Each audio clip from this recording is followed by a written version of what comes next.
Bismillahirrahmanirrahim.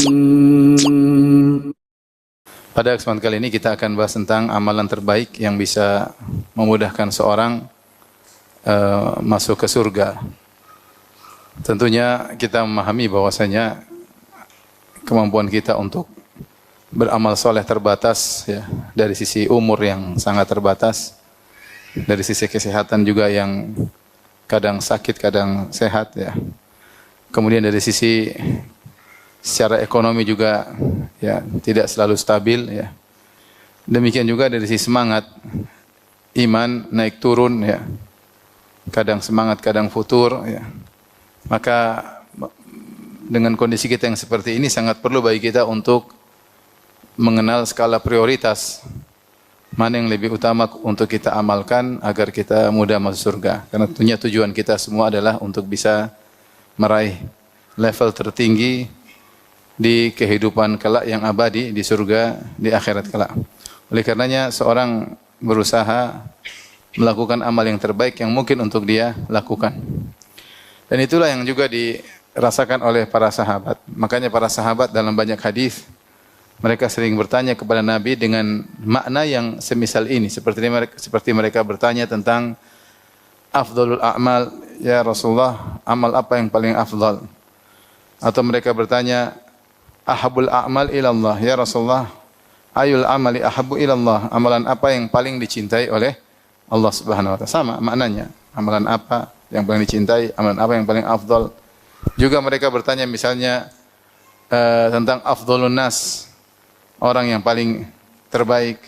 Atau mereka bertanya tentang khairun nas, orang yang paling terbaik. Afdhalu ibadillah, hamba Allah yang paling terbaik. Ya. Pertanyaan ini semua menunjukkan mereka sadar bahwasanya mereka berusaha untuk melakukan yang terbaik yang bisa mereka lakukan karena kemampuan mereka tidak mungkin bisa melakukan semua amalan. Semua orang, kita tidak mungkin melakukan semua amal soleh. Oleh karena kita hendaknya mengenali skala prioritas agar kita bisa beramal soleh yang terbaik. Taib. Lantas kalau begitu, apa amal soleh yang terbaik bagi seorang? Untuk menjawab hal ini saya akan bacakan dua fatwa. Yang pertama dari Syekhul Islam Ibn Taimiyah rahimahullahu ta'ala Al-Majmu' Fatawa. Yang kedua dari Ibnu Hajar dalam Fathul Bari, dinukil dalam Tuhfatul Ahwadhi oleh Al-Mubarakfuri. Dari Ibnu Taimiyah, Ibnu Hajar, ya. Karena mereka berdua orang alim yang muhakkik, yang peneliti, ya. Saya bacakan. Ketika Ibnu Taimiyah rahimahullahu ta'ala ditanya tentang amal yang terbaik, beliau berkata, wa amma ma sa'alta anhu min afdhalil a'mal ba'dal faraid. Adapun yang kau tanya kepadaku tentang amalan terbaik setelah amal-amal wajib.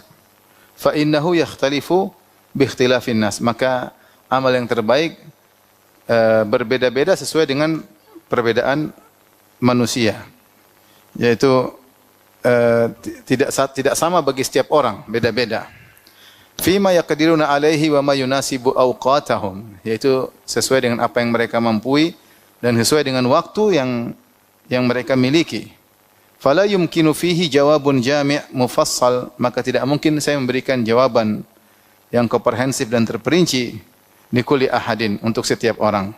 Jadi dia bilang tidak bisa saya bilang ini, karena beda orang beda amal soleh yang terbaik. Dia belum tentu mampu. Yang satu mampu, satu tidak. Mesti bilang, yang terbaik amal soleh adalah hafal Quran. Ternyata dia nggak bisa hafal, terus bagaimana? Putus asa dia. Amal soleh terbaik adalah bersedekah. Sementara dia lagi banyak utang, gimana mau bersedekah? Saya bilang amal soleh terbaik adalah berbakti sama orang tua. Dia nggak punya orang tua. Ya, maksud saya, Ibnu Taimiyah menjelaskan bahwasanya amal soleh itu tidak bisa satu begini, tapi berbeda orang, berbeda jawaban. Berbeda situasi, berbeda jawaban. Tapi ingin sampaikan di sini ada poin penting. Beliau berkata, afdhalil a'mal ba'dal faraid. Afdhalil a'mal setelah kewajiban-kewajiban. Isyarat bahwasanya amal terbaik secara mutlak adalah yang wajib-wajib. Yang wajib-wajib. Jangan sampai seorang sibuk dengan yang sunnah sementara yang wajib dia tinggalkan. Ini salah satu tipuan syaitan. Maka seorang melaksanakan yang wajib itu yang paling Dicintai oleh Allah. Sebenarnya dalam hadis qudsi kata Allah Subhanahu wa taala, "Wa ma taqarraba ilayya 'abdi bi syai'in ahabbu ilayya mimma aftaradtuhu alaihi." Tidaklah hambaku mendekatkan dirinya kepadaku dengan suatu amalan yang lebih aku cintai daripada yang aku wajibkan kepadanya. Jadi perkara yang wajib itu yang paling dicintai oleh Allah dari perkara yang sunnah. Seperti contoh salat subuh dengan 2 rakaat sebelum subuh. Mana yang lebih afdal? Salat subuh. Salat subuh. Ya. Salat subuh dibandingkan dengan salat malam, mana lebih afdal? Salat subuh. Ya. Kalau salat sebelum subuh, Rasulullah berkata, "Raka'atul fajri khairu minad dunya wa fiha." 2 rakaat sebelum subuh lebih baik dari dunia yang seisinya, apalagi salat subuhnya. Sama seperti sedekah. Sedekah kepada anak yatim, kepada fakir miskin sangat dicintai oleh Allah. Tapi sedekah wajib kepada istri, kepada anak-anak, kepada orang tua, itu lebih dicintai. Makanya Rasulullah SAW mengatakan, "Dirhamun dinarun anfaqtahu fi raqabah, fi sabilillah." 1 dinar yang kau infakkan untuk di jalan Allah. Wa dinarun anfaqtahu fi raqabah. 1 dinar, 1 keping dinar yang kau infakkan untuk memerdekakan budak. Wa dinarun tasaddaqta bihi ala miskin. 1 dinar yang kau sedekahkan untuk seorang miskin. Wa dinarun anfaqtahu ala ahlik, dan 1 keping dinar yang kau infakkan untuk keluargamu. A'dhamuhu ajran alladhi anfaqtahu ala ahlik. Yang lebih besar pahalanya adalah yang kau infakkan kepada keluargamu. Perhatikan ini. Makanya Syekh Ibnu Utsaimin rahimahullah pernah menyebutkan sebagian orang ketika memberi sedekah kepada anak yatim, kepada fakir miskin, dia merasa sedang beribadah. Tapi ketika dia bersedekah untuk anak istrinya, dia tidak merasa ibadah. Saya motivasi kepada para suami, kepala keluarga, kalau bayar listrik, tulus. Karena bayar listrik hukumnya apa? Wajib. Kalau enggak listrik mati enggak bisa apa-apa. Bayar sekolah anak dengan semangat. Karena anak ini sekolah, wajib kita menyekolahkannya sebagai kewajiban pendidikan untuknya. Bayar dengan semangat. Bukan berarti saya suruh semangat untuk membayar yang wajib-wajib kemudian jadi pelit terhadap anak yatim, tidak. Tapi maksudnya sebagaimana itu juga bersedekah, ini juga sedekah yang lebih agung. Secara umum, sampaikan di sini bahwasanya Ibnu Taimiyah sedang membahas amal terbaik setelah apa? Setelah yang fardu-fardu, yang wajib-wajib. Beliau menyebutkan bahwasanya satu orang dengan yang lainnya berbeda-beda. Ini contoh nukilan dari Ibnu Taimiyah. Kemudian sekarang saya bacakan dari Ibnu Hajar. Beliau berkata Al-Hafidz Ibnu Hajar rahimahullah taala, "Muhassalu ma ajaba bihi ulama an hadzal hadits wa ghairihi mimma talaf fihi al-ajwibah bi annahu afdhalul a'mal, anna al-jawab ikhtalafa li ikhtilafi ahwali sa'ilin." Inti dari penjelasan para ulama tentang jawaban Nabi ketika Nabi ditanya, amal terbaik apa? Rasulullah jawab gini. Ada orang lain tanya lagi, Rasulullah jawab lain. Ada orang ketiga tanya lagi, Rasulullah jawab lainnya. Orang keempat tanya, Rasulullah jawab lain. Jadi bagaimana kita mengkompromikan hadis-hadis tentang amal terbaik yang ternyata jawaban Nabi berbeda-beda satu dengan yang lainnya. Maka beliau berkata, maka jawaban Nabi bervariasi li ikhtilafi ahwali sa'ilin. Sesuai dengan variasi kondisi para penanya. Bi an a'lama kulla qaumin bima yahtajuna ilaihi. Misalnya Nabi menjelaskan tentang apa yang paling dibutuhkan oleh suatu kaum. Kaum ini lagi begini, maka yang dibutuhkan ini, maka Rasulullah arahkan ke situ. Au bima lahum fihi raghbah, atau orang ini punya semangat untuk beramal sesuatu yang lain kurang. Nah, tentu ketika dia beribadah dengan semangat, ini pahalanya lebih baik karena dia menjelaskannya dengan apa? Dengan semangat ya. Maka Rasulullah arahkan kepada seorang yang semangat, diarahkan ke amal yang dia semangati. Au bima huwa la'iqun bihim, atau amalan yang pantas bagi mereka ya. Ini salah satu poin kenapa bisa berbeda-beda jawaban Nabi sallallahu alaihi wasallam. Dari sisi perbedaan para penanya ya. Makanya seperti ada seorang datang kepada Nabi, "Ya Rasulullah, dullani ala amalin idza amiltu dakhaltul jannah, fala tukthir alayya." Ya Rasulullah, tunjukkanlah aku satu amal jika aku kerjakan masuk surga, tapi jangan banyak-banyak. Kata Rasulullah sallallahu la taqdab, jangan marah. Walakal jannah, kau masuk surga. Dia ulang lagi, kata Rasulullah, la taqdab, jangan marah. Seakan-akan orang ini mudah marah. Maka kalau orang lain nanya, Rasulullah mungkin jawabannya beda lagi. Jadi tergantung kondisi penanya ya. Kemudian sisi lain yang membuat jawaban bisa berbeda adalah perbedaan waktu. Au kana al-ikhtilafu bi ikhtilafil awqat. Bisa jadi perbedaan jawaban Nabi karena perbedaan waktu. Bi an yakuna al-amalu fi dzalikal waqti afdala minhu fi ghairihi. Misalnya amal tersebut di waktu itu lebih baik daripada di waktu yang lain. Contoh, faqad kana al-jihadu fi ibtida'il Islam afdalul a'mal. Dulu jihad di awal Islam adalah amal yang terbaik. Li'annahu al-wasilah ila al-qiyam biha. Karena itulah wasilah untuk menegakkannya wa tamakkun min adaiha. Karena dengan berjihad kita bisa beramal saleh dan bisa memungkinkan untuk melaksanakan amal saleh ya. Kalau kita memiliki kekuasaan dan yang lainnya. Wa qad tadafaratin nusus ala anna salata afdalu minas sadaqah. Kemudian juga dalil banyak menunjukkan bahwasanya salat lebih afdal daripada sedekah. Wa ma'a dzalik fa fi waqti muwasatil muttarri takunu sadaqatu afdala. Meskipun demikian dalil secara merdeka salat lebih afdal daripada sedekah, namun pada waktu tertentu ketika dalam kondisi banyak orang kelaparan maka sedekah lebih afdal. Au anna afdal laisat ala babiha balil muradu bihal fadlul mutlaq. Atau ketika Rasulullah mengatakan amalan terbaik bukan maksudnya yang terbaik, tapi ini ada amalan yang baik, ini amalan yang baik, ini amalan yang baik. Namanya fadlul mutlaq. Awil muradu min afdalil a'mal fahudhifat min wa hiya muradah. Atau ketika Rasulullah SAW mengatakan afdalul a'mal, amal terbaik, maksudnya di antara amalan terbaik. Ini kesimpulan jawaban dari Ibn Taimiyah dan Ibn Hajar rahimahullah ta'ala bahwa ternyata Rasulullah SAW ketika ditanya tentang amalan terbaik, jawabannya bervariasi. Sebab variasi tersebut ada beberapa tinjauan. Pertama, tinjauan dari apa? Perbedaan kondisi yang bertanya. Kemudian tinjauan berikutnya, keinginan mereka untuk beramal juga beda-beda. Kemampuan mereka untuk beramal juga bisa berbeda-beda. Kemudian waktu, ya, juga bisa membuat waktu ini, bisa amal ini lebih baik daripada waktu yang lain. Di antaranya kondisi kaum ketika itu. Jadi banyak hal yang ditinjau sehingga jawaban Nabi berbeda-beda. Ini jawaban secara global. Taib, meskipun demikian, Ibn Taimiyah mengisyaratkan tentang amal soleh yang bisa dilakukan oleh semua orang.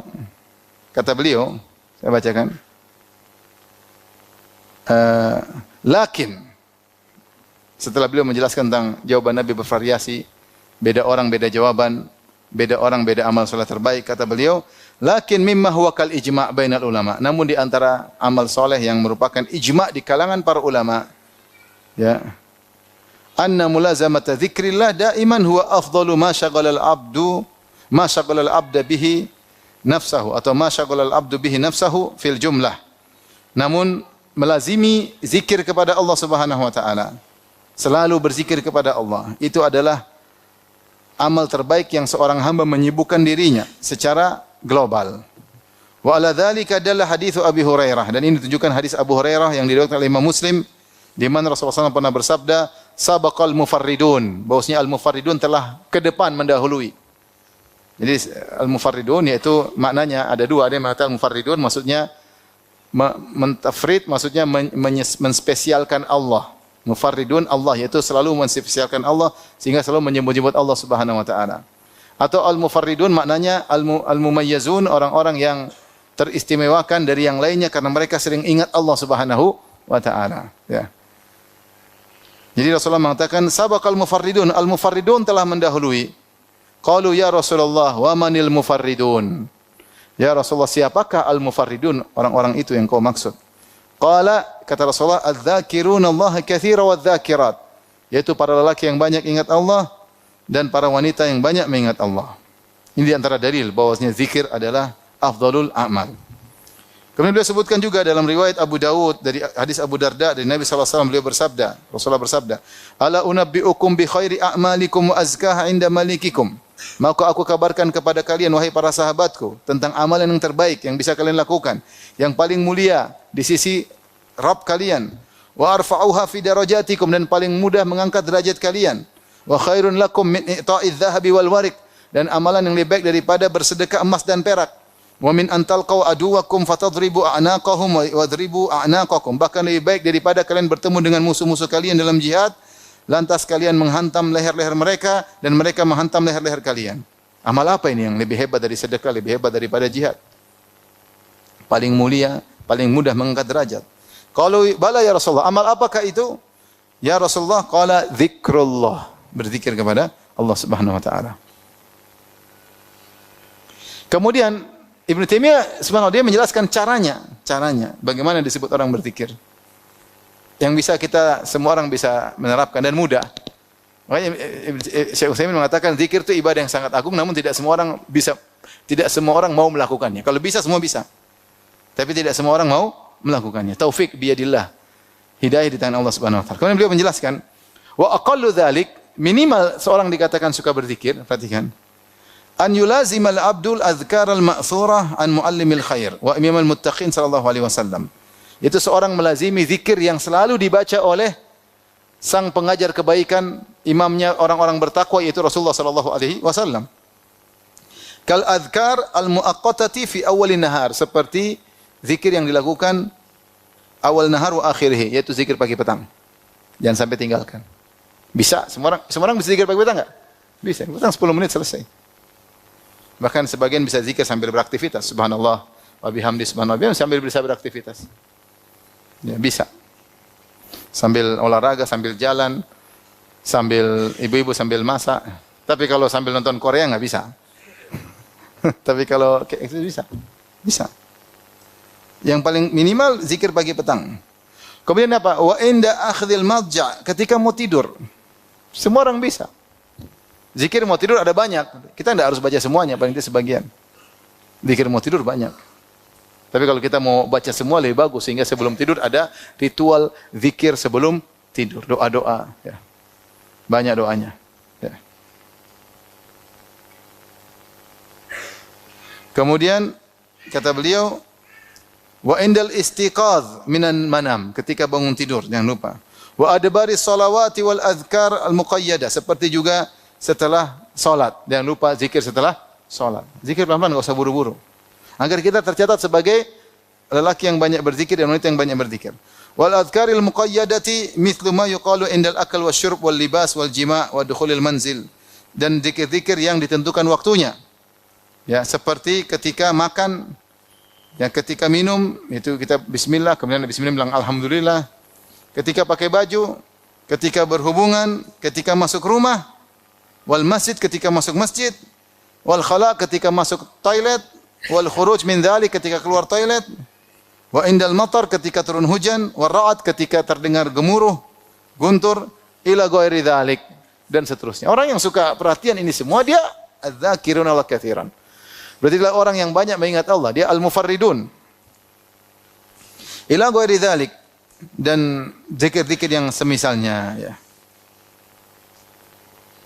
Kemudian beliau berkata, "Tsumma mulazamatu dzikri mutlaqan afdaluhu la ilaha illallah." Dan paling sering hendaknya berzikir apa? La ilaha illallah. Ini zikir mutlak. Kita boleh baca subhanallah walhamdulillah wala ilaha illallah Allahu akbar wala haula wala quwata illa billah. Sering aja diulangi sambil dipahami maknanya. Yang paling afdal di antara semuanya la ilaha illallah. Kemudian beliau ingin ingatkan, zikir yang dimaksud bukan cuma zikir tadi yang kita sebutkan.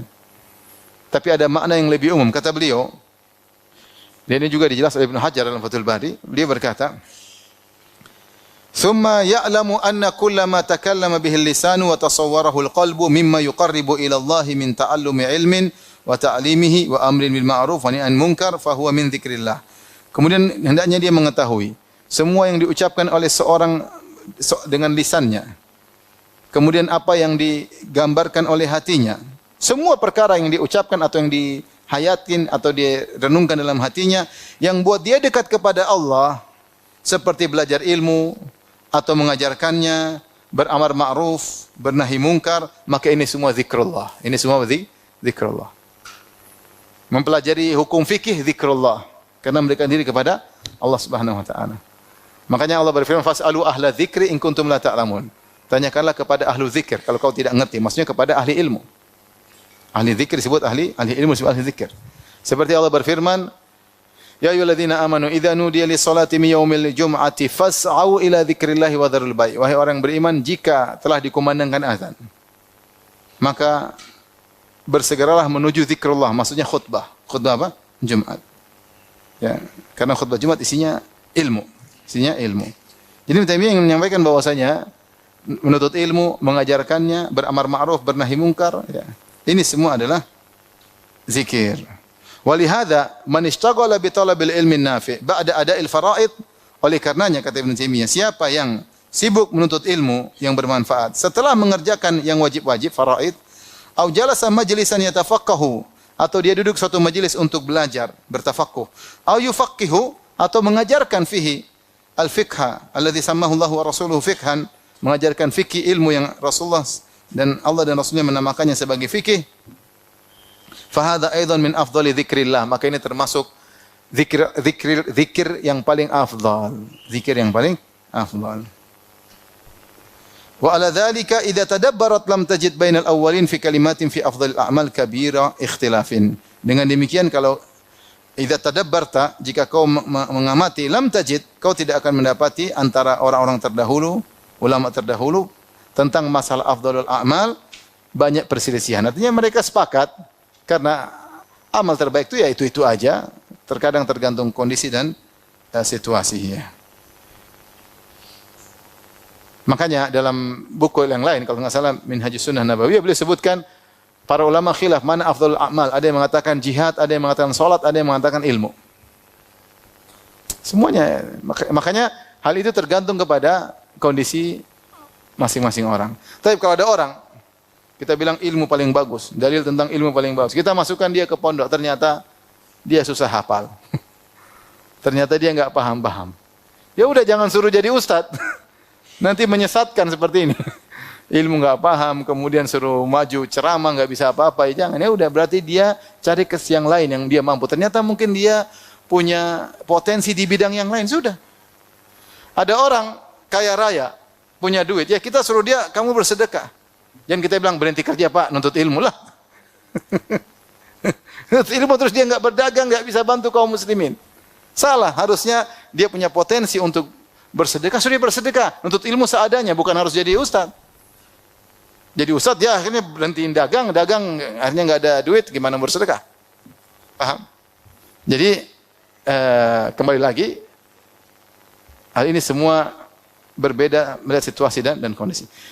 Berikut ini saya akan menyampaikan beberapa amal soleh yang terbaik yang disebutkan dalam hadis-hadis ya. Tapi secara umum tadi saya sebutkan bahwasanya yang fardu lebih afdal daripada yang sunnah. Yang pertama yang fardu lebih afdal daripada sunnah. Sedekah wajib lebih afdal daripada sedekah sunnah. Makanya saya sering bilang kalau orang bayar zakat dengan semangat. Dia harus lebih perhatian terhadap zakatnya daripada kasih-kasih anak yatim, kemudian fakir miskin ketika hari-hari biasa. Karena uang zakat yang dikeluarkan itu sedekah yang paling apa? Afdal. Bahkan termasuk dari rukun Islam. Makanya dia hitung benar-benar. Karena ini afdal ibadat terkait dengan harta. Afdal ibadat al-maliyah. Keluarkan kemudian dia sedekah, ini sedekah wajib. Sama ketika dia bersedekah wajib untuk kebutuhan primer rumah tangganya, dia keluarkan dengan senang. Karena beda antara orang beribadah dengan terpaksa dengan apa? Senang. Saya sering bertanya sama orang sering tanya sama saya tentang masalah zakat. Ustaz, zakatnya bagaimana? Gini loh. Banyak Ustaz ya. Sedih dia ngomong. Sedih. Saya bilang ini sedekah terbaik, ente jangan gitu. Oh iya, ini sedekah terbaik. Lebih afdal daripada kau kasih hari-hari, kasih anak yatim, kasih janda. Lebih afdal ini, karena ini sedekah wajib. Maka jangan malas-malasan ketika sedekah, semangat. Jadi mindsetnya dirubah.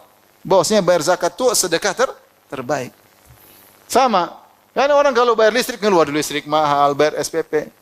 Tapi kalau kasih anak yatim, kasih fakir miskin, semangat. Beda, ini wajib, kau wajib ini. Maka keluarkan, jangan, kalau memang ini untuk kepentingan kebutuhan primer keluargamu, ini pahalanya besar. Ada rumah tidak pakai listrik kan nggak bisa. Ya berarti bayar listrik wajib atau tidak? Wajib, pahalanya besar. Bayar listrik. Anak sekolah butuh biaya nggak? Butuh ya. Selama ini kebutuhan primer keluarga, pendidikan kebutuhan primer sekarang. Ya. Keluarkan. Dan keluarkan dengan semangat. Keluarkan dengan apa? Semangat, dengan senang. Ya, kalau punya duit, kalau nggak punya duit ya memang agak memang agak gimana gitu ya. Tapi ya intinya kata Syekh Utsaimin tadi saya katakan Jangan sampai seorang ketika memberi bantuan kepada fakir miskin, anak yatim, kepada janda, kepada fukara, dia merasa dapat pahala. Tapi ketika dia belikan makanan buat anak istrinya, dia bayar listrik, dia tidak merasa dapat pahala. Salah. Karena ibadah wajib lebih afdal daripada ibadah yang sunnah. Ini kaidah. Kaidah berikutnya juga, bahwasanya amal terbaik yang pas dengan waktunya itu yang terbaik. Contoh, apakah amal terbaik setelah mendengar azan? Menjawab azan. Berdoa setelah azan terbaik. Lebih baik daripada baca Quran. Kenapa? Karena sunnahnya seperti itu. Sama. Apa amal terbaik setelah solat? Amal terbaik setelah solat, zikir setelah solat. Jangan Assalamualaikum warahmatullahi wabarakatuh terus baca Al-Quran. Enggak afdol. Al-Quran secara zatnya dia afdol. Tapi ada amal namanya muaqqat, sesuai dengan waktunya. Maka amal yang dikerjakan pada waktunya, sunnahnya pada waktunya itu yang terbaik. Seperti kita pakai baju umrah. Kita lagi talbiyah. Yang terbaik apa talbiyah? Labbaik Allahumma labbaik, labbaik la syarika laka labbaik. Bukan zikir yang lain. Kenapa? Karena ketika seorang berihram, yang afdal dia bertalbiyah. Ini contoh maksud saya. Maka kita kenali sunnah-sunnah Nabi, kita kerjakan waktunya, jangan kita ganti dengan yang lainnya. Kalau ditinjau dari tidak terikat dengan waktu, memang baca Al-Quran lebih baik daripada zikir yang lainnya. Tapi kalau ditinjau dengan waktunya pada waktunya, maka zikir setelah solat lebih baik ketika setelah solat daripada baca Al-Quran. Paham? Kemudian di antara amal terbaik bisa juga kita juga efeknya. Jadi apa? Efeknya. Efek. Kalau semakin banyak efeknya, dampaknya semakin besar, maka semakin besar pahalanya, semakin baik. Contoh, Allah berfirman, "Falaqatahamal aqabah, wa ma adraka mal aqabah, fakku raqabah, aw it'amun fi yaumin dhi masghabah." Kenapa dia tidak melampaui al-aqabah, yaitu halangan agar dia bisa masuk surga? Ya. Apa cara melampauinya? Di antaranya kata Allah, fakku raqabah, memerdekakan budak, aw it'amun fi yaumin dhi masghabah. Atau dia memberi makan kepada fakir miskin di hari kelaparan. Di hari kelaparan. Memberi makan kepada fakir miskin pada hari-hari biasa, amal yang baik. Tetapi lebih baik lagi ketika di hari musim apa? Kelaparan. Karena kebutuhannya mendesak. Kebutuhannya mendesak. Kemudian kata Allah, au miskinan, au yatiman dha maqrabah, au miskinan dha matrabah. Demikian juga kau beri makan kepada fakir miskin, dha matrabah. Miskin yang tidak punya apa-apa kecuali cuma tanah. Makanya dikatakan miskinan dha matrabah. Si miskin yang tidak punya kecuali hanya tanah. Itu sangat miskin. Maka sedekahi. Efeknya luar biasa. Di antara amal yang menjadi bagus atau menjadi hebat karena efeknya luar biasa, seperti sedekah jariah. Sedekah jariah. Efeknya sampai lama. Ya. Makanya Rasulullah menganjurkan wakaf. Makanya dulu para sahabat kalau mereka punya mampu untuk berwakaf, mereka akan wakaf. Kapan mereka punya kemampuan untuk wakaf, mereka pasti wakaf. Dan menakjubkan para sahabat kalau mereka wakaf harta yang paling mereka cintai. Karena wakaf efeknya panjang. Ya, idza matal insan qatan amalu illa min thalath. Kalau meninggal maka terputus amalnya kecuali 3, di antaranya sedekahun jariyah. Sedekah jariah itu wakaf. Wakaf. Ini menjadi amal terbaik karena efeknya apa? Panjang. Efeknya panjang. Ini sekedar gambaran bagaimana amal menjadi terbaik ketika efeknya sangat besar atau sangat banyak. Di antara efeknya banyak misalnya apa? Misalnya ketika dakwah. Dakwah itu efeknya luar biasa. Dengan dakwah tadinya orang menyampaikan ilmu, majelis ilmu, tadinya orang tidak kenal sunnah, tadinya orang syirik jadi tauhid, tadinya orang bid'ah jadi sunnah. Tadinya orang pelaku maksiat kemudian menjadi taat. Kemudian berkembang dakwah, ilmu semakin tersebar ya. Makanya Allah berfirman, "Wa man ahsanu qaulan mimman da'a ila Allah." Amalan perkataan siapa yang lebih indah daripada perkataan orang yang berdakwah di jalan Allah. Ini perkataan terindah. Karena efeknya luar biasa. Kita bisa alhamdulillah lihat sunnah tersebar, banyak sekolah sunnah, banyak. Kenapa? Karena dakwah. Ustaz-ustaz kita dulu berdakwah ke sana kemari dengan berbagai macam tantangan, akhirnya sunnah tersebar. Sunnah tersebar. Sekarang di mana orang sudah berjilbab syar'i, bahkan ada yang banyak yang bercadar, banyak yang sudah orang ngerti tentang hal-hal yang haram, banyak meninggalkan riba, banyak menjauhi zina, banyak. Dari mana? Dari dakwah. Dakwah efeknya luar biasa, makanya Allah pilihkan kerjaan dakwah bagi orang-orang terbaik, bagi para nabi dan para rasul dan para sahabat. Makanya Allah berfirman, "Wa man ahsanu qawlan mimman da'a ila Allah." Perkataan siapa yang lebih indah daripada orang menyeru kepada jalan Allah Subhanahu wa taala. Taib. Ini sekedar gambaran tentang kisi-kisi amalan menjadi terbaik. Taib, berikut ini mungkin beberapa perincian amalan terbaik. Yang pertama datang dalam hadis.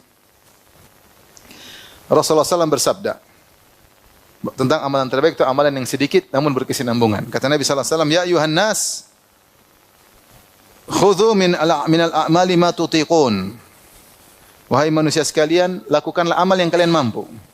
Fa inna Allah la yamallu hatta tamallu. Allah tidak bosan sampai kalian yang bosan. Wa inna ahabbal a'mali ila Allah ma dama wa in qalla.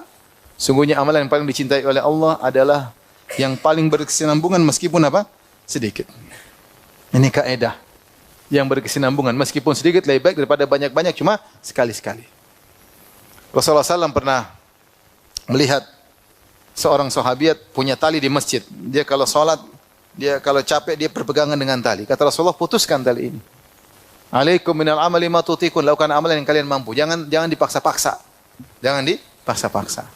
Seorang mendatangi suatu amal dengan semangat, meskipun sedikit lebih baik daripada dia berbanyak-banyak tapi dengan kondisi terpaksa. Biasanya kalau kondisi terpaksa tidak bisa berkesinambungan. Tidak bisa berkesinambungan. Ada suatu amal meskipun sedikit tapi digeluti. Terus nanti kalau punya kesempatan tambah lagi, tapi langsung banyak-banyak, enggak kuat, itu kurang bagus. Karena Allah tidak suka amal yang terputus, Ya. Baru habis ngaji, saya nanti malam mau sholat 3 jam. Sehari aja. Besok tobat katanya. Pelan-pelan, yang penting kesinambungan. Mampunya seberapa? Mampunya 1/4 jam. Ya udah jalanin aja. Nanti kalau imanmu sudah bertambah, tambah lagi setengah jam, tambah lagi silakan. Semangat langsung 2 jam, udah best sekali aja. Atau seminggu aja, besoknya sudah enggak lagi. Ini terlalu semangat, maksakan diri, akhirnya jatuh di tengah perjalanan. Maka Rasulullah tadi, sahabiat yang semangat sholat sambil ngantuk-ngantuk, yang penting sholat sambil pegang tali, Rasulullah suruh putusin, jangan. Kata Rasulullah, lakukan amal yang kalian sukai. Saya ada kawan, dia punya pemikiran, kita hidup sebentar, maka kita bikin proyek banyak. Bukan inilah. Banyak dia buka proyek Islami. Terus dia nggak mampu menjalani semuanya. Ini salah, seharusnya jangan begitu. Seharusnya satu tapi profesional. Bukankah Nabi bersabda, "Innallaha yuhibbu idza amila ahadukum amalan an yutqinahu." Sungguhnya Allah Subhanahu wa taala mencintai jika salah seorang dari kalian melakukan suatu amal soleh, maka dia itqan, profesional. Itu bagus. Jadi tidak usah banyak-banyak tapi sedikit tapi bagus. Daripada banyak-banyak tapi tidak berjalan dengan rapi. Akhirnya tidak kuat, akhirnya merasa berat hidup ini. Urusan banyak. Nggak bisa. Ya, nggak bisa. Oleh karenanya, beda dengan orang yang dia memang imannya sudah tinggi dan dia bisa semangat meskipun banyak. Kita baca cerita salaf, Ustaz ini salaf ini luar biasa. Dia jadi begini memang langsung tiba-tiba, kan enggak. Dia butuh perjalanan spiritual sedikit sampai akhirnya dia mampu melakukan amal banyak dan continue dalam amal yang banyak tersebut. Oleh karenanya kalau kita lihat salat Nabi tidur dulu, kemudian bangun. Bahkan dalam riwayat Rasulullah SAW pernah tidur sampai 3 kali. Rasulullah bangun, salat 2 rakaat, tidur lagi. Mungkin ada ngantuk. Kadang ngantuk datang tiba-tiba, Rasulullah tidur lagi, bangun lagi, salat 2 rakaat, wudu salat 2 rakaat, tidur lagi sampai 3 kali. Rasulullah pernah begitu dalam satu malam. Ya, makanya perlu di style waktu tidurnya kapan, waktu bangunnya kapan. Sehingga kalau kita pun salat malam, kita tidak memaksakan diri. Karena yang sedikit continue lebih baik daripada yang banyak-banyak semangat tapi terputus di tengah jalan. Taib. Ibn Rajab Al-Hambali ketika menyampaikan syarah hadis ini, beliau berkata, min riwayat Aisyah ila anna ahabbal a'mali ila Allah azza wa jalla syai'an. Riwayat Aisyah menunjukkan bahwa al-musyar ilaiha fi awal juz'i min riwayat Aisyah, yang ditunjukkan dari riwayat Aisyah di awal hadis, bahwasanya amal paling cintai Allah itu ada 2 perkara. Yang pertama, ma dawama alai sahibuhu wa in kana qalilan. amal yang selalu dikontinyukan oleh pelakunya berkesinambungan meskipun sedikit. Wa hakadha kana amalun Nabi sallallahu alaihi wasallam wa azwajihi. Wa hakadha kana amalun Nabi sallallahu alaihi wasallam wa azwajihi min ba'dihi. Wa kana yanha an qati'il amal. Dan demikianlah tata cara amal Nabi. Nabi kalau sudah melakukan sesuatu dia continue. Demikian juga istri-istri Nabi kalau sudah menggeluti satu amalan continue. Dan Nabi melarang memutuskan amal. Nabi larang memutuskan apa? Amal. Kemudian hal yang kedua, wathani, anna ahabbal a'mali ila Allah ma kana ala wajhi sadat wal iktisad wat taisir. Dan amal yang paling disukai oleh Allah itu yang dimampui, yang mudah. Duna ma kana ala wajhi takalluf, bukan yang dipaksa-paksakan. Wal ijtihad wat ta'sir, dengan bersungguh-sungguh dan menyulitkan diri, bukan itu yang Allah cari. Karena Allah ingin kemudian, kama qala ta'ala, kata Ibnu Rajab, sebagaimana firman Allah, yuridullahu bikumul yusra wa la yuridu bikumul apa? Usra. Allah ingin keringan bagi kalian dan tidak kesulitan. Allah juga berfirman, ma yuridullahu liyaj'ala 'alaikum min haraj. Allah tidak ingin kesulitan bagi kalian. Allah juga berfirman, wa ma ja'ala 'alaikum fid dini min haraj. Allah tidak membuat kesulitan dalam agama untuk kalian. Ini perlu kita perhatikan ya. Bahwasanya amal terbaik itu bukan berarti maksa-maksa diri. Yang kamu mampu apalagi kau kerjakan dengan senang tapi continue. Ya, tinggal kita atur diri kita untuk bisa continue meskipun sedikit. Nanti kalau dia punya kemampuan boleh naik level, boleh. Jangan bilang Ustaz saya baca salaf hatam Quran satu malam, satu rakaat. Jadi kau saja tidak hafal Quran gimana caranya? Ya itu mereka itu kan melalui proses. Tiba-tiba kemudian hebat. Nah, kita kan prosesnya. Selama tidak bisa naik level, bertahan pada level tersebut, yang penting continue. Bukan berarti yang memberatkan itu yang terbaik, enggak. Allah tidak ingin begitu ya. Allah ingin kau semangat, continue. Gimana caranya? Seperti itu. Alaikum minal amali ma tutiqun. Hendaknya kalian melakukan amal soleh yang kalian mampu. Karena lama-lama orang kalau maksakan diri capek, letih, tinggalin. Itu yang tidak diinginkan. Itu yang tidak diinginkan. Taib. Yang kedua, amal soleh yang berikutnya dalam hadis adalah salat di awal waktu atau salat pada waktunya.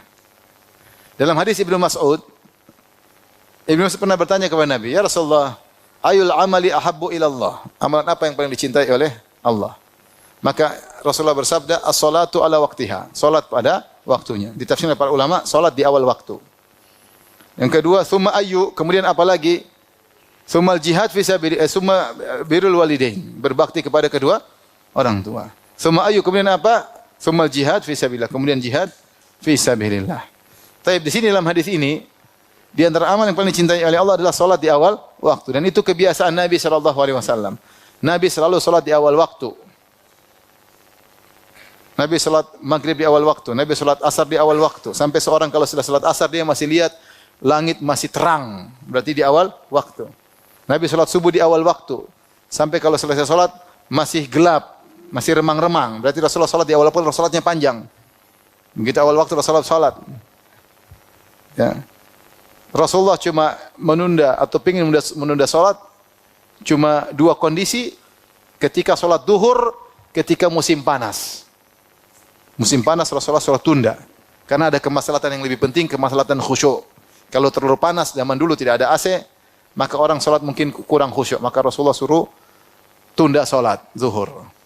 Kemudian salat Isya, Rasulullah inginnya ditunda, tapi Rasulullah khawatir orang-orang pada ngantuk ya. Maka Rasulullah majukan. Adapun wanita kalau ingin menunda salat Isya agak dimalamkan tidak mengapa, bagus. Tapi secara umum di antara ibadah paling agung adalah salat pada waktunya, salat di awal waktu. Dalam satu lafal Rasulullah bersabda dalam riwayat Abu Daud dan Tirmidzi, afdalul a'mali as-salatu fi awwali waqtiha. Amalan terbaik adalah salat di awal waktunya.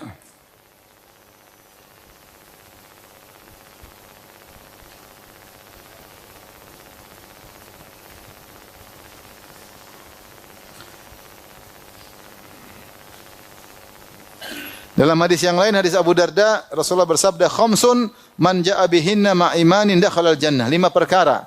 Siapa yang melakukannya disertai iman maka masuk surga. Yang pertama, man hafadha ala salawatil khamsi ala wudu'ihinna wa ruku'ihinna wa sujudihinna wa mawaqitihinna. Orang yang salat 5 waktu dengan menjaga wudunya, rukuknya diperhatikan, sujudnya diperhatikan dan waktu-waktunya diperhatikan. Yaitu salat di waktu yang awal ya. Oleh karenanya di antara bentuk kecintaan kita kepada Allah dan cinta kita kepada salat, kita berusaha salat di awal waktu. Makanya ketika Rasulullah SAW menyebutkan tentang 7 golongan yang Allah naungi pada hari kiamat kelak, di antaranya rajulun qalbuhu mu'allaqun bil masajid, seorang yang hatinya rindu ke masjid. Sampai Rasulullah gambarkan seakan-akan jantungnya dia cantol di masjid. Padahal dia fisiknya di luar. Kenapa? Karena dia rindu, ingin segera balik ke masjid. Dia aktivitas di luar, tapi hatinya di masjid. Dia rindu kapan waktunya panggilan untuk beribadah kepada Allah Subhanahu wa taala. Maka seorang berusaha memperhatikan awal waktu. Bersolat di awal waktu. Terutama ibu-ibu ini yang sering-sering dunda-dunda. Kalau bapak-bapak kan mungkin terikat di masjid awal waktu. Tapi ibu-ibu, nanti salat duhur jam berapa? 2:30. Salat asar jam berapa? 5:30. Salat maghrib menjelang adzan isya. Salat isya, oke lah sebelum tidur. Oke kalau salat isya. Salat subuh, hampir terbit matahari. Ibu-ibu ini yang ujiannya agak berat. Kalau laki-laki terikat dengan masjid. Ibu-ibu ujian lebih berat. Oleh karenanya, ikat hadis ini bahwasanya di antara amalan terbaik adalah salat di awal waktu. Ada nilai plus daripada sekedar salat saja di awal waktu, karena Rasulullah mengatakan salat di awal waktu. Tapi di antara amal terbaik sebagaimana tadi sudah disebutkan hadis Mas'ud setelah as-salatu ala waqtiha, terus amal-amal yang terbaik kata Nabi birrul walidain, berbakti kepada kedua orang tua. Ya, ini cara mudah masuk surga. Bahkan lebih afdal daripada jihad fi sabilillah. Ketika ada seorang datang minta izin, kata Nabi sallallahu alaihi wasallam, "Ahayyun walidak?" Apakah kedua orang tua masih hidup? Kau ingin jihad? Kata dia, "Masih ya Rasulullah." Kata Rasulullah sallallahu "Fa fihima fajahid." Maka berjihadlah dengan kedua orang tuamu. Yaitu berjuanglah untuk berbakti kepada orang tuamu. Butuh pengorbanan. Sebagaimana jihad mengorbankan harta, tenaga, fisik, maka berbakti pada orang tua juga adalah lebih afdal daripada jihad dan butuh pengorbanan, sabar. Siapa yang masih punya orang tua, kesempatan bagi dia untuk meraih level surga yang tertinggi. Ya. Makanya dalam hadis Rasulullah SAW mengatakan, "Ragima anf," merugi dan merugi dan merugi. "Man adraka walidayhi aw ahadahuma indal kibar thumma lam yadkhulil jannah." Merugi seorang yang masih sempat bertemu dengan kedua orang tuanya di masa tua, salah satu atau keduanya, kemudian tidak bisa masuk surga. Ini sangat merugi. Kenapa? Kesempatan masuk surga terbuka lebar, namun dia tidak manfaatkan. Jadi orang yang masih punya orang tua, udahlah fokus sama orang tuanya. Fokus sama orang tuanya. Lebih afdal daripada ibadah-ibadah yang lain. Sedangkan orang tua sabar, ngobrol sama orang tua, telepon orang tua, kunjungi orang tua, kenali kebutuhannya, apa yang dia butuhkan. Jangan sampai dia minta, kalau kita punya apa yang dia butuhkan kita kasihkan. Bagi yang masih punya orang tua. Masih sering sampaikan hadis ketika ada seorang Yaman datang, dia tawaf. Dia tawaf kemudian dia gendong ibunya. Dia gendong. Sambil gendong dia sambil bersyair dia mengatakan ana laha ba'iruhal mudzallalu. Aku adalah onta yang tunduk kepada ibuku. Dia ingin mengatakan kalau onta-onta lain dinaiki oleh tuannya, onta itu enggak mungkin capek, letih. Kalau saya ditunggangi oleh ibu saya semangat dengan girang menggendong ibu saya. Saya tunduk kepada ibu saya. Ibu saya mau kemana saya bawa. Ini dia sedang tawaf. Bisa jadi dia sudah gendong ibunya dari tempat-tempat yang lain, apalagi datang dari Yaman. Tapi dalam riwayat ketika sedang apa? Tawaf. Kemudian kata Ibnu Umar, dia bilang, Ibnu Umar, apakah menurutmu aku telah membayar jasa ibuku dengan menggendongnya seperti ini? Dengan semangat menggendongnya, bukan marah-marah wajahnya, bukan jengkel wajahnya ketika ngurus ibu. Tidak, saya ngurus ibuku dengan penuh semangat. Apakah menurutmu saya sudah membayar jasa ibu? Kata Ibnu Umar, wala talqah. Ya, kau tidak bisa membayar jasa, bahkan satu kontraksi yang dialami ibumu kau tidak bisa bayar. Satu kontraksi yang dialami ibumu ketika melahirkanmu, kau belum bisa apa? Bayar. Antum yang punya istri kan tahu kalau istri mau melahirkan kontraksi sakit atau tidak? Sakit ya. Sakit sekali. Sampai saya punya kawan anaknya 2 atau 3, 2. Saya bilang, antum nggak punya anak lagi? Cuma 2. Ini masih muda. Dia bilang, saya sudah bilang istri saya, sayang kita tambah anak lagi. Kata dia, kamu aja yang hamil, berat. Enak aja punya anak. Maksudnya saking beratnya antara hidup dan mati. Itu orang sudah gendong ibunya. Dia bilang, saya sudah bayar jasa. Jangankan jasa semuanya. Kontraksi yang dialami oleh ibumu 1 kali aja kau tidak bisa bayar. Sakitnya kayak apa? Dalam rangka untuk menyelamatkanmu agar kau bisa muncul di atas muka bumi ini. Kemudian setelah muncul bikin masalah. Jadi siapa yang diberi punya kesempatan masih punya orang tua, gunakan kesempatan tersebut sebelum hilang kesempatan tersebut. Ya. Dalam hadis innal walid awsatu abwabil jannah. Sungguhnya orang tua adalah pintu yang paling tengah. Artinya pintu surga yang paling tengah maksudnya pintu yang paling mudah untuk dimasuki, pintu yang paling afdal. Ya. Maka tinggal dimanfaatkan atau disia-siakan. Disia-siakan. Dalam hadis juga ada seorang datang izin kepada Nabi untuk jihad. Kata Nabi, ahayatun walidatuka? Apakah ibumu masih hidup? Kata dia, masih ya Rasulullah. Maka Rasulullah suruh dia jangan jihad. Kata Rasulullah SAW, ilzam rijlaiha fathammal jannah. Lazimilah kedua kaki ibumu, disitulah surgamu. Situlah surgamu. Lazimi kaki ibu, yaitu menunjukkan tawadhu di hadapan apa? Ibu. Tawadhu di hadapan ibu. Dia orang tua. Ya, jadi kalau kita senyum pada orang tua dapat pahala, kita menyenangati orang tua dapat pahala, kita nurut sama orang tua dapat pahala, merendahkan saudara pada orang tua pahala. Semua terkait orang tua kita dapat pahala. Maka ini di antara amal terbaik. Tapi yang berikutnya, amal yang terbaik adalah qada'ul hajat, yaitu menunaikan kebutuhan-kebutuhan masyarakat sebisa mungkin. Makanya saya sebut tadi di antara parameter suatu amal terbaik adalah efeknya semakin besar. Rasulullah SAW bersabda, ahabbun nasi ilallahi anfa'ahum. Orang yang paling dicintai oleh Allah yang paling bermanfaat kepada masyarakat. Wa ahabbul a'mali, kemudian Rasulullah contohkan, wa ahabbul a'mali ilallah azza wa jalla sururun tadkhuluhu ala muslim. Amalan yang paling dicintai oleh Allah adalah rasa bahagia yang kau masukkan dalam hati seorang muslim. Kemudian au takshifu anhu kurba, atau kau hilangkan penderitaannya. Au taqdi anhu dainan, atau kau lunaskan hutangnya. Au tatrudu anhu ju'an. Ya. Atau kau hilangkan rasa laparnya. Wala an amshiya ma'a akhil muslim fi hajatin ahabbu ilayya min an a'takifa fil masjid syahran. Saya berjalan sama saudaraku untuk memenuhi keperluannya, temani aja dengan berjalan kaki, mengorbankan sebagian waktu, nemani dia, lebih saya sukai daripada i'tikaf di masjid selama sebulan. Kenapa? Karena i'tikaf ibadatun qasirah, hanya khusus buat dia. Tapi kalau bantu orang, efeknya kepada banyak orang. Kemudian Rasulullah berkata, "Wa man masya ma'a akhihil muslim fi hajatihi hatta yuthbitaha lahu." Siapa yang menemani berjalan bersama saudaranya dalam menunaikan keperluan saudaranya, hatta yuthbitaha lahu, sampai temannya selesai menyelesaikan keperluannya. Itu temani, kamu mau apa? Saya mau ada urusan di kantor, temani sampai selesai. Atau saya ingin jemput anak saya, temani sampai selesai. Ada keperluan apa dia temani sampai selesai? Apa balasannya? Athbatallahu ta'ala qadamahu yauma tazillul aqdam. Allah akan kokohkan kakinya di atas sirat ketika banyak kaki-kaki yang tergelincir masuk di neraka Jahannam. Wa inna su'al khuluqi la yufsidul amal kama yufsidul khallul asal. Sungguhnya akhlak yang buruk merusak amal soleh sebagaimana cuka merusak madu. Jadi di antara amalan terbaik adalah menunaikan kebutuhan masyarakat sebisa mungkin, dan ini tertujukan bagi orang yang punya harta, dia berusaha ya. Siapa depan dia kasih, ada yang butuh kasih, ada yang butuh kasih. Insyaallah harta datang dan pergi. Kalau dia tidak punya harta, maka dengan tenaga kalau memungkinkan ya. Tentu semuanya menimbang maslahat dan mudarat ya. Makanya di antara sifat Nabi Isa alaihissalam adalah qada'an li hawaijin nas. Nabi Isa ketika masih kecil dia berbicara, digendong oleh ibunya, dia berkata, "Ini Abdullah atani al-kitaba wa ja'alani nabiyya."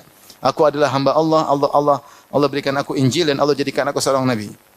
Kemudian wa ja'alani mubarakan aina ma kuntu. Allah menjadikan aku berkah dimanapun aku berada. Kalau kita baca buku tafsir, maka Nabi Isa kenapa dikatakan berkah? Karena dia memberi manfaat kepada orang lain.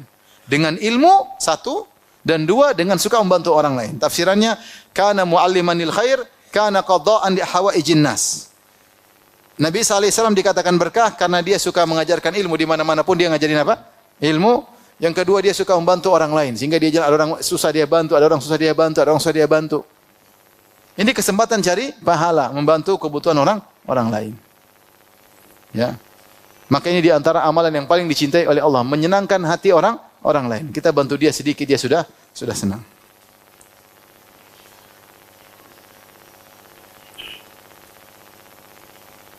Sampai yang mungkin sederhana, Rasulullah pernah bersabda, "Afdhal a'mali an tudkhila ala akhihi al-mu'min sururan atau taqdi anhu dainan atau tut'imahu khubzan." Sederhana. Di antara amal yang paling dicintai oleh Allah adalah kau masukkan rasa senang dalam hati saudaramu, atau kau lunaskan hutangnya, atau engkau beri makan sepotong roti kepadanya. Terkadang orang hanya butuh apa? Roti, lapar. Kau punya roti, kasih. Yang paling bahagia kalau dilunasin hutang, itu paling bahagia memang. Dilunasi hutangnya. Subhanallah. Saya selalu cerita, saya punya kawan di Madinah. Masya Allah. Saya pinjam uang sama dia.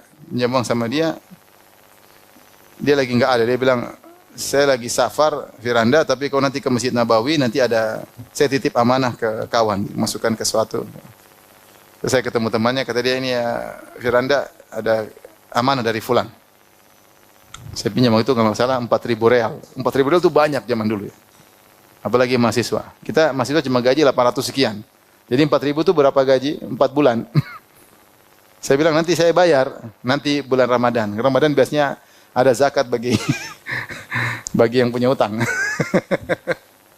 Subhanallah, pas Ramadan, saya kebetulan punya uang, saya langsung telepon. Assalamualaikum, fulan. Oh, Firanda gimana? Ya akhi, dia orang Arab tuh kalau ngomong enggak ada apa namanya, banyak doanya. Saya mau bayar utang. Ya akhi, saya bayar utang, dia matikan HP. Dulu belum ada WA, belum ada, cuma ada telepon biasa. Dia matikan HP. Saya telepon lagi, dia matikan lagi. Saya telepon lagi, dia matikan lagi. Ini mau dibayar utang, matiin terus. Akhirnya tiba-tiba ada SMS datang.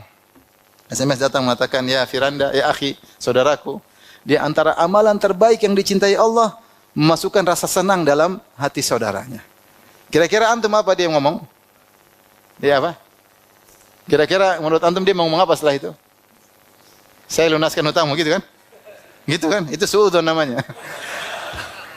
Dia bilang, di antara amalan yang paling cintai Allah, memberi rasa senang kepada saudara, dan itu hadiah dariku, kalau kau terima, kau menyenangkan aku. Subhanallah. Saya juga kaget. Jadi dia ngomongnya begitu. Jadi bukan, saya lunasi biar kau senang, enggak. Tapi dia malah, kau menyenangkan saya, itu hadiah dari saya. Kalau kau terima hadiah dariku, sungguhnya kau telah menyenangkan apa? Aku. Subhanallah. Habis itu saya enggak berani lagi menyembung sama dia.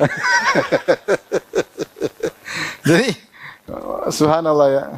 Makanya Rasulullah berikan contoh, di antara kebahagiaan menghilangkan penderitaan, di antaranya menghilangkan rasa lapar, di antaranya dilunasi hutang, itu paling bahagia kalau punya hutang terus lunas, itu bahagia. Jadi bagaimana pahala yang tidak besar kau memasukkan rasa bahagia kepada saudaramu. Selain perkara sederhana, wal kalimatu thayyibatu shadaqah, kata-kata yang indah, enak, kadang ada candaan sedikit bikin orang senang, berpahala. Berpahala.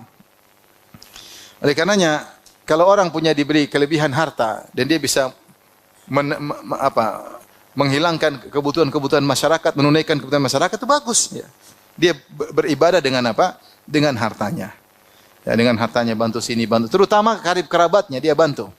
Supaya dapat pahala lebih besar. Makanya Rasulullah SAW, Allah berfirman tadi, falaqatahamal aqabah, wa ma adraka mal aqabah, fakku raqabah, au it'amun fi yaumin dhi masghabah, yatiman dha maqrabah, atau kau bantu anak yatim punya hubungan kerabat dengan engkau. Membantu anak yatim secara umum berpahala, apalagi anak yatim yang punya hubungan apa? Kerabatan.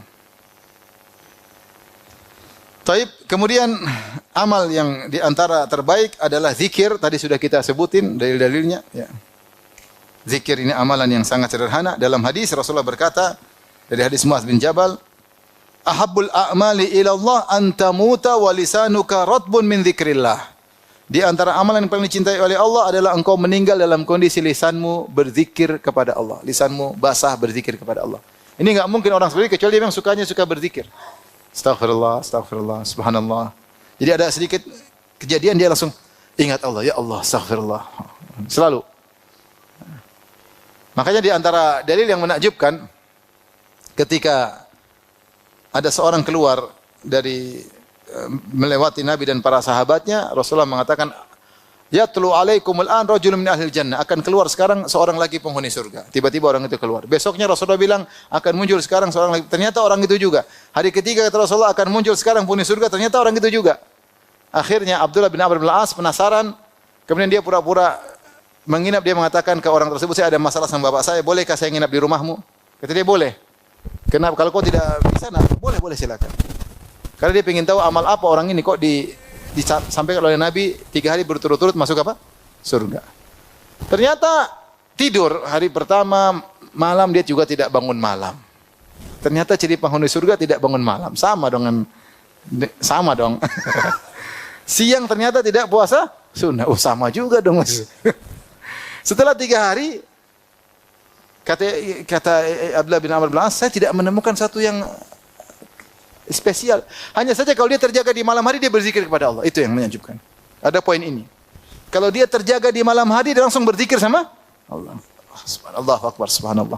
Begitu bangun langsung ingat sama Allah. Berarti hatinya terbiasa ingat Allah, lisannya terbiasa berzikir kepada Allah. Sampai akhirnya setelah itu dia tanya, saya cuma ini aja sandiwara, ternyata saya tidak ada masalah ayah saya. Cuma Rasulullah bilang begini. Sebenarnya amalan apa yang kau miliki? Kata dia, ma huwa illa ma ra'ait. Tidak ada amal kecuali yang kau lihat. Falamma walaitu, kata tatkala Abdullah bin Amr pergi, dia panggil Nadani, sini. Saya punya amal ada, yaitu saya tidak pernah hasad sama orang atas nikmat yang Allah berikan kepadanya. Yang kedua, saya tidak pernah punya niat jahat sama orang. Tidak punya niat jahat jengkel sama orang, tidak ada. Itu yang susah kita kerjakan. Tapi intinya di antara amal yang zahir yang dilihat atau didengar oleh Abdullah bin Amr bin Al-As, ini orang kalau terjaga langsung ingat siapa? Allah. Nah, orang kalau sering ingat Allah, dia mudah meninggal dalam kondisi berzikir kepada Allah. Ini antara amalan terbaik. Maka seorang berusaha membasahi lisannya dengan zikir kepada Allah Subhanahu wa taala. Ini amalan yang sangat mudah. Subhanallah, alhamdulillah, wala ilaha illallah akbar, atau baca Al-Qur'an. Maka kurangi kita zikirnya nyebutin tentang dunia melulu ya. Ada waktunya, tapi kalau waktu kita lagi sendirian kita banyak berzikir. Ya.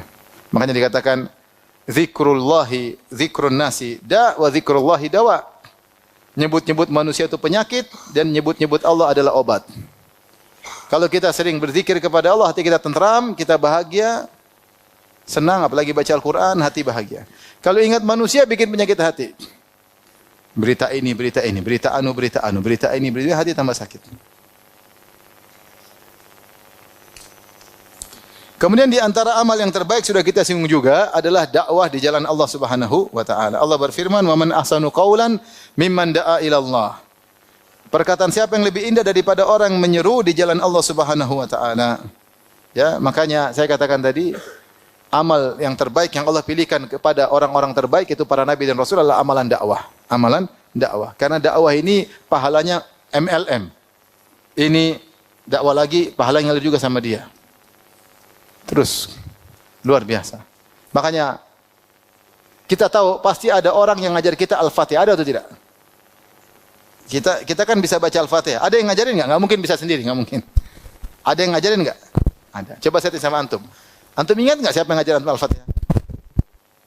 Ada yang ingat? Siapa yang ngajarin Al-Fatihah? Coba ingat guru-guru. Lupa kan? Tapi sekarang antum sudah baca Al-Quran, Al-Fatihah sudah ribuan kali mungkin. Dan semua pahalanya ngalir kepada dia. Yang antum sudah lupakan siapa orangnya. Tapi Allah ingat. Ini contoh, maksudnya taklim itu punya pengaruh luar biasa. Jangan dengan dakwah. Maka berusahalah kita masuk dalam rel dakwah sebagai pembicara misalnya, ustaz tentunya bukan sembarang orang. Kemudian sebagai donatur, sebagai panitia dengan ikhlas kepada Allah Subhanahu wa taala, bukan mencari sanjungan dan pengakuan. Tetap menjaga hati. Bukan dengan dekat dengan ustaz supaya kena ikut shooting.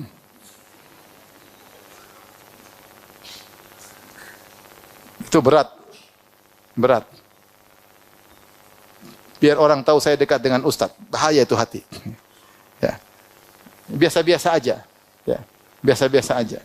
Intinya berusaha dalam real dakwah. Bahkan sebagian ulama mengatakan, Allah berfirman dalam Al-Qur'an, "Matsalul ladzina yunfiquna amwalahum fi sabilillah kamathali habbatin ambatat sab'a sanabila fi kulli sumbulatin mi'atu habbah wallahu yudha'ifu liman yasha' wallahu wasi'un alim." Allah berfirman, perumpamaan orang yang menginfakkan hartanya di jalan Allah seperti biji yang ditanam kemudian menumbuhkan 7 bulir, setiap bulir 100. Jadi satu jadi berapa? 700. Allah melipat gandakan siapa yang Allah kehendaki dan Allah Maha luas. Aturan dalam sedekah, dalam amal soleh, man ja'a bil hasanati falau asyru amsalihha. Siapa yang melakukan kebaikan, satu kebaikan pahalanya 10 kali lipat. Tidak ada setiap kebaikan minimal pahalanya 10 kali lipat. Minimal pahalanya 10 kali lipat. Ini secara umum. Tapi kalau infak fisabilillah, pahalanya minimal 700 kali lipat. Minimal 700 kali lipat. Dan di antara fisabilillah adalah jihad bil lisan, jihad bis sinan. Jihad dengan pedang dan jihad dengan lisan. Maka jangan pelit-pelit untuk dakwah. Sebarkan ilmu. Ya, sebarkan ilmu, insyaallah pahalanya besar. Ya. Dengan kita lihat sini manfaatnya sekarang dengan sabarnya ustaz-ustaz kita dulu, ya, sekarang sunnah di mana-mana, alhamdulillah. Masjid ramai, pengajian di mana-mana. Ya, pengajian di mana. Dahulu kita tahu masjid kosong, orang enggak ada, maksudnya pengajian hampir enggak ada. Pengajian pun cuma sekali-sekali, misalnya kalau hari-hari besar aja. Jadi pengajian rutin, ngaji ilmu setelah sunnah tersebar. Iya atau tidak? Iya. Sebagian ada yang ngaji rame terus masuk ke politik, udah pengajiannya buyar, enggak ada lagi. Terus siapa yang membimbing masyarakat? Ya silakan aja masing-masing punya ijtihad, tapi maksud saya dengan dakwah akhirnya di mana-mana tersebar, bahkan di kantor-kantor. Kita kalau dulu ke kantor mana masjid sepi, sekarang kantor masjid full. Kantor-kantor orang sudah kenal ngaji secara umum ya. Maka dakwah itu sangat penting dan pahalanya besar. Kemudian yang terakhir, di antara amal terbaik adalah amalan hati, al-iman billah. Dalam hadis Rasulullah SAW bersabda, ahabul a'mali ilallah imanun billah, thumma silaturrahim. Amal yang paling dicintai oleh Allah, iman kepada Allah, kemudian menyambung silaturahmi. Dalam hadis yang lain, Rasulullah bersabda, afdalul amal, imanun billah wa jihadun fi sabilillah. Iman kepada Allah dan jihad fi sabilillah. Di sini perlu kita garis bawahi, di antara amalan yang terbaik adalah beriman kepada Allah. Dan di antara cara agar beriman kepada Allah dengan baik, pelajari Asmaul Husna. Kenali Allah, nama-namanya, sifat-sifatnya. Apa itu makna Al-Ilah? Allah itu maknanya apa? Ar-Rabb maknanya apa? Ar-Rahim, Al-Halim, Al-Ghafur, At-Tawwab, Al-Muqit. Ya. Banyak nama-nama Allah yang mungkin kita belum tahu maknanya. Al-Bar. Nah, dengan belajar nama-nama Allah, kita semakin beriman. Belajari rukun iman, pelajari iman kepada Allah, iman kepada malaikat. Karena semua terkait dengan iman kepada Allah. Iman kepada hari akhirat. Ini butuh belajar, ini butuh belajar. Jadi, tidak semua amal itu dalam bentuk amalan fisik. Ada amalan hati yang lebih afdal dari amalan fisik. Amalan hati tersebut dengan belajar. Mempelajari tafsir, mempelajari sejarah para nabi, karena itu semua menambah iman. Menambah apa? Iman kepada Allah Subhanahu wa taala. Ini semakin menguatkan bahwasanya di antara amalan yang terbaik adalah nuntut ilmu. Nuntut apa? Ilmu. Tapi demikian saja, tentu amalan yang masih banyak terbaik, tapi ini sebagian yang bisa kita sampaikan. Semoga bermanfaat. Wallahu ta'ala alam bisawab. Demikian saja. Subhanakallah bihamdik. Asyhadu an la ilaha illa anta astaghfiruka wa atubu ilaik. Assalamualaikum warahmatullahi wabarakatuh.